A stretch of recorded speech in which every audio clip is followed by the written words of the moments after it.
This is Radar from the Radar Entertainment Blog coming at you with another edition of Movie Reviews and Observations number 236. First movie I watched was a treat. I was like, I want to relax. I just had surgery, blah, blah, blah. Let me go watch the new Garfield movie starring Chris Pratt, Samuel L. Jackson. It also stars Hannah Waddingham, Ving Rhames, Nicholas Hoult, Cecily Strong, Harvey Guillen, Brett Goldstein, Boning, and Snoop Dogg. And also, it's barely an hour and 41 minutes with credits. You know, with children and cartoon movies, the credits seem to be longer because of all the animation. So the plot of this movie is apparently Garfield did not know he had we did not know he had a dad. His dad comes back to town, and he gets Garfield involved in his past crime and ropes Garfield and Odie into the mess. And they gotta work with his father to get him out of this situation. So that's the whole movie's about. It's also about family. But my question is this. The Garfield cartoon that was on originally, and then the later ones were fine. The movies with Bill Murray voicing Garfield and Breckin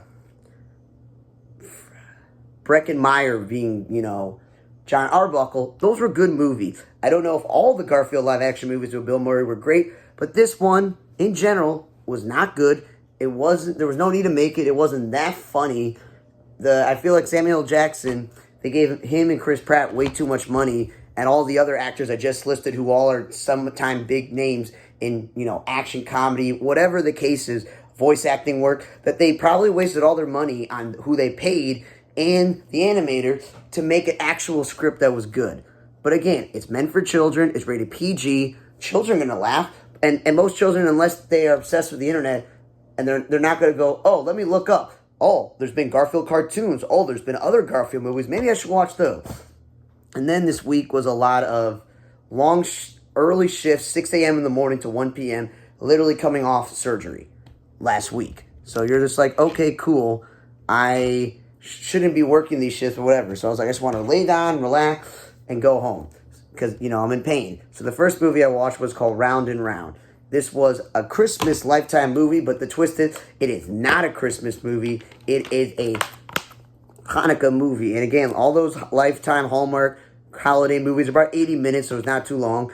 And this is apparently, the idea is this woman is stuck in a time loop at the same Hanukkah party at her house that her parents also met a Hanukkah party on the same night.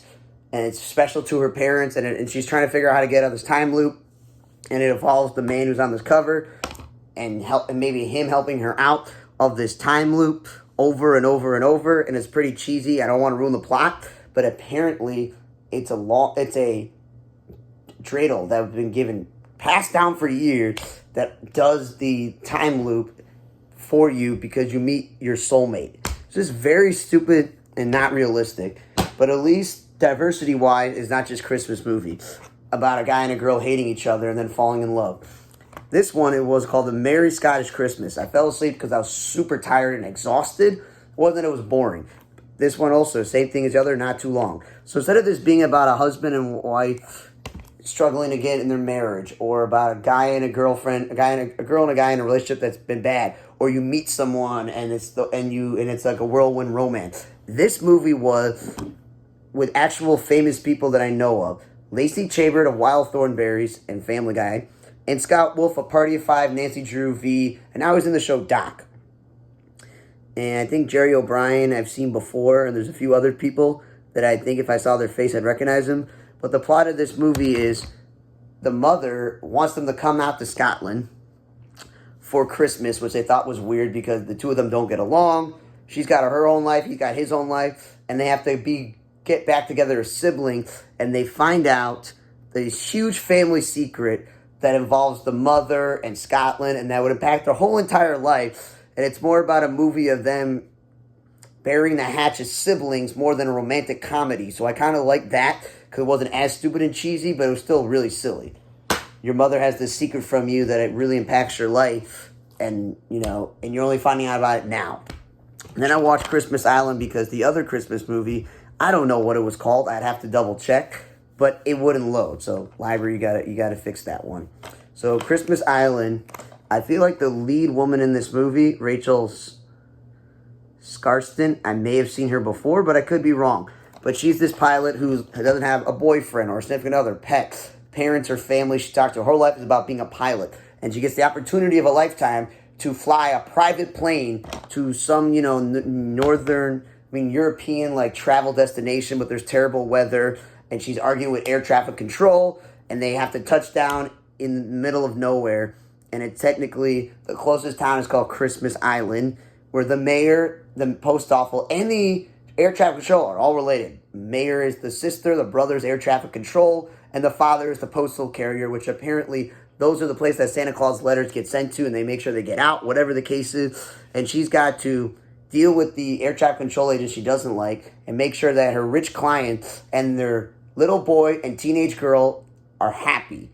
And obviously and she doesn't do Christmas, so she fights the whole belief of Christmas, but she wants to make sure that everyone is there. Then she started liking Christmas and then falling for this guy, blah, blah, blah, blah, blah. But he's like, I love my job, I love where I live. And then they're like, the whole meet me at the airport situation where the rich family goes, you know what, we don't have to rush to our vacation. We like staying in this small little whole town. And these two can have the romantic relationship.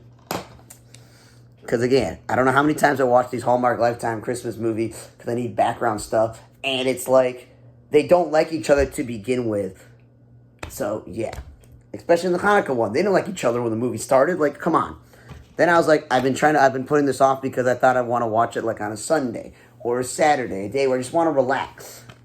Not been so relaxing. So I finally watched the M. Night Shyamalan movie with Josh Hartnett called Trap, where apparently him and his daughter go to a concert, but we have to realize it's a dark and sinister event. To say, I've seen all the trailers. I think people have seen this movie. The point of the movie is this concert wasn't supposed to be real, so every single employee at the venue knew that this was a trap for a serial killer.